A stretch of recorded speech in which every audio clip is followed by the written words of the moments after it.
नमस्कार, आप देख रहे हैं न्यूज स्टेट। मैं हूं आपके साथ सोनी। आपको दिल्ली का निर्भया केस तो याद होगा। 16 दिसंबर 2012 की रात आरोपियों ने एक लड़की के साथ बस के अंदर बहुत ही क्रूर तरीके के साथ दुष्कर्म किया और बाद में इलाज के दौरान निर्भया की मौत हो गई। पूरे देश में इस केस को लेकर प्रदर्शन हुए, आरोपियों की फांसी की मांग की गई और कई सालों की सुनवाई के बाद आखिरकार निर्भया के गुनहगारों को फांसी की सजा हुई। इस घटना के 12 साल बाद 8-9 अगस्त 2024 की रात फिर एक निर्भया हैवानियत की शिकार हुई। उसके साथ एक व्यक्ति ने क्रूरता के साथ दुष्कर्म किया और उसकी हत्या कर दी। निर्भया रेप कांड के बाद जस्टिस JS वर्मा कमेटी की सिफारिशें लागू की गई। हर जिले में रेप पीड़िताओं के लिए वन स्टॉप सेंटर बनाए गए, हेल्पलाइन शुरू की गई, निर्भया फंड जारी किया गया, निर्भया स्क्वाड, निर्भया ऐप बना। इतना सब कुछ होने के बाद भी देश भर में ऐसे विभत्स घटनाएं सामने आती रहती हैं। तो आज हम आपको इस रिपोर्ट में बताएंगे कि आखिर दिल्ली की निर्भया से लेकर कोलकाता की निर्भया तक देश में और कितनी घटनाएं हुई, जिन्हें जानकर यकीन मानिए आप चौंक जाएंगे। निर्भया कांड के बाद इतना सब होने पर आपको भी लग रहा होगा कि देश में जरूर बच्चियां और महिलाएं सुरक्षित हो गई होंगी, दुष्कर्म के मामले में जरूर ही कमी आई होगी। निर्भया के दोषियों का हश्र देखकर जरूर अपराधियों की रूह कांप गई होगी, लेकिन दुर्भाग्य की बात है कि ये सिर्फ कागजों में है। देश में लड़कियों की सुरक्षा और रेप के मामलों को लेकर भारत की लीडिंग नेशनल एजेंसी NCRB के आंकड़े कुछ और ही बयां कर रहे हैं। NCRB के मुताबिक निर्भया कांड के बाद हर साल बढ़ते गए रेप के मामले। चलिए जानते हैं क्या कहते हैं आंकड़े। साल 2022 में 31,500 रेप केस, साल 2021 में 31,677 केस, साल 2020 में 28,446 केस, साल 2019 में 32,032 केस, 2018 में 32,356 रेप केस और 2017 में 32,559 केस। तो वहीं 2016 में 38,947 केस, तो 2015 में 34,651 केस, तो वहीं 2014 की बात करें तो 36,735 रेप केस और 2013 में 23,707 रेप केस, 2012 में 24,923 रेप केस। निर्भया जैसे दिल दहला देने वाले रेप कांड के बाद भारत में आज हालात और भी ज्यादा खराब हो गए हैं। नेशनल क्राइम रिकॉर्ड्स ब्यूरो की ओर से हाल ही में जारी की गई साल 2022 की रिपोर्ट के अनुसार पिछले साल देश में रेप के कुल 31,516 मामले रजिस्टर किए गए, यानी कि हर एक दिन में करीब 87 और हर एक घंटे में 3 से 4 युवतियों का बच्चियों रेप की शिकार हो रही है। इस रिपोर्ट में राजस्थान रेप कैपिटल बनाया गया है। यहाँ पिछले एक साल में सबसे ज्यादा 5,399 रेप के मामले दर्ज हुए हैं, तो वहीं दिल्ली में 12 मामले दर्ज हुए हैं। इसके अलावा उत्तर प्रदेश, मध्य प्रदेश, छत्तीसगढ़, महाराष्ट्र और अन्य राज्यों में भी स्थिति अच्छी नहीं है। अब हम आपको ऐसे ही दुष्कर्म केस के बारे में बताते हैं जो देश की सुर्खियों में रही है। Mohanlalganj rape case. जुलाई 2014 में लखनऊ के मोहनलालगंज इलाके की बलसिंगढ़ा गांव में प्राथमिक स्कूल में एक युवती की निर्वस्त्र लाश मिलने से सनसनी मच गई थी। उसके साथ रेप करके हत्या कर दी गई थी। स्कूल ने बरामद में खून ही खून बिखरा पड़ा मिला था। महिला के प्राइवेट पार्ट में किसी ठोस चीज से हमला किया गया था। उसके कपड़े और चप्पल पास में नहीं मिले थे। वहीं आपको बता दें, पुलिस की तहकीकात ने महिला का हत्यारा अस्पताल का गार्ड निकला, जिससे महिला नौकरी करती थी। पुलिस पूछताछ में गार्ड रामसेवक यादव ने रेप और हत्या की बात कबूल ली थी, लेकिन गैंगरेप से इनकार कर दिया। हम बात करते हैं बदायूं कांड की। साल 2024 यूपी के बदायूं के कटसरहा गदंज गांव में आम के पेड़ की डाली के नीचे 2 युवतियों का शव मिलने के बाद सनसनी मच गई थी। मेडिकल रिपोर्ट में दोनों के साथ रेप करके हत्या की बात सामने आई थी, लेकिन इस मामले में जबरदस्त राजनीति होने की वजह से खूब लीपापोती की गई। यूपी पुलिस की जांच में असंतुष्ट परिजनों की मांग, सरकार ने CBI को इसकी जांच सौंप दी। CBI ने अपनी क्लोजर रिपोर्ट में दोनों बहनों द्वारा आत्महत्या की बात कही है। CBI की थ्योरी परिजनों, पॉलिटिकल पार्टियों सहित मीडिया के गले नहीं उतर रही। घटनास्थल की यथास्थिति को देखते हुए मीडिया रिपोर्टों में CBI की थ्योरी पर सवाल उठाया गया। मामला अभी भी कोर्ट में चल रहा है। क्लोजर रिपोर्ट के खिलाफ पीड़ित बहनों के परिजनों ने आपत्ति दाखिल की है। अभी आरोपी जमानत पर है। बता दें कि अरुणा शहबाग रेप केस से मुंबई में एक अस्पताल में हुआ ये कांड आज भी चर्चा में है। अभी हाल ही में इसकी पीड़िता अरुण शहबाग की मौत हुई है।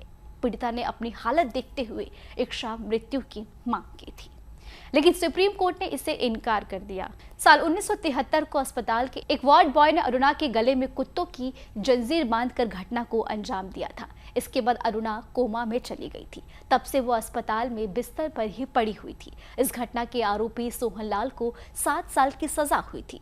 प्रियदर्शनी मटूट केस में भी दिल्ली यूनिवर्सिटी की लॉ स्टूडेंट प्रियदर्शनी मटूट की जनवरी 1996 में घर में ही रेप के बाद हत्या कर दी गई थी। कोर्ट में यह केस 14 साल तक चला। हाईकोर्ट ने इस मामले में मुख्य आरोपी संतोष कुमार सिंह को दोषी ठहराते हुए मौत की सजा सुनाई थी।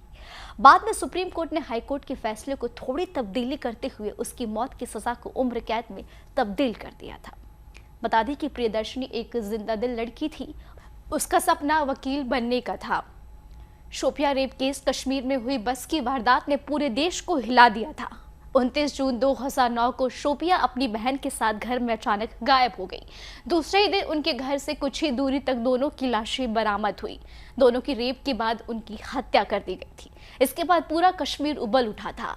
अब आते हैं मथुरा रेप कांड पर।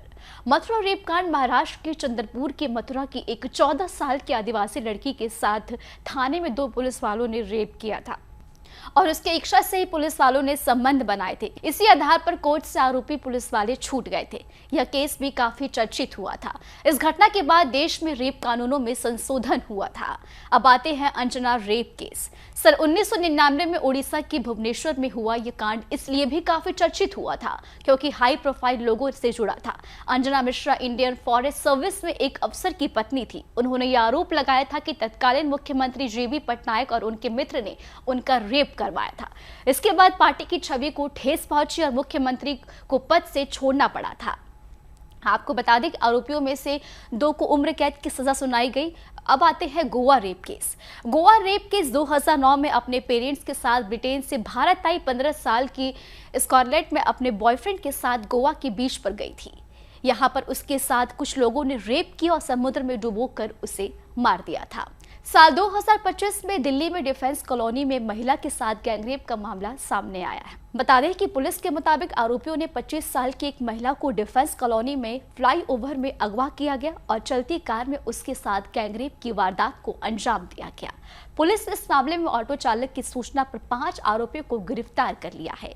आपको जो ये 10 दुष्कर्म की घटनाएं बताई है देश की सुर्खियों में रही है। इसमें क्रूरता सीमा को पार कर दिया गया है। इन सभी मामलों में एक्शन भी हुआ है, लेकिन देश में हर साल रेप की घटनाएं सामने आ रही हैं। ऐसे में ये जानना जरूरी है कि रेप के मामलों में कानून क्या कहता है।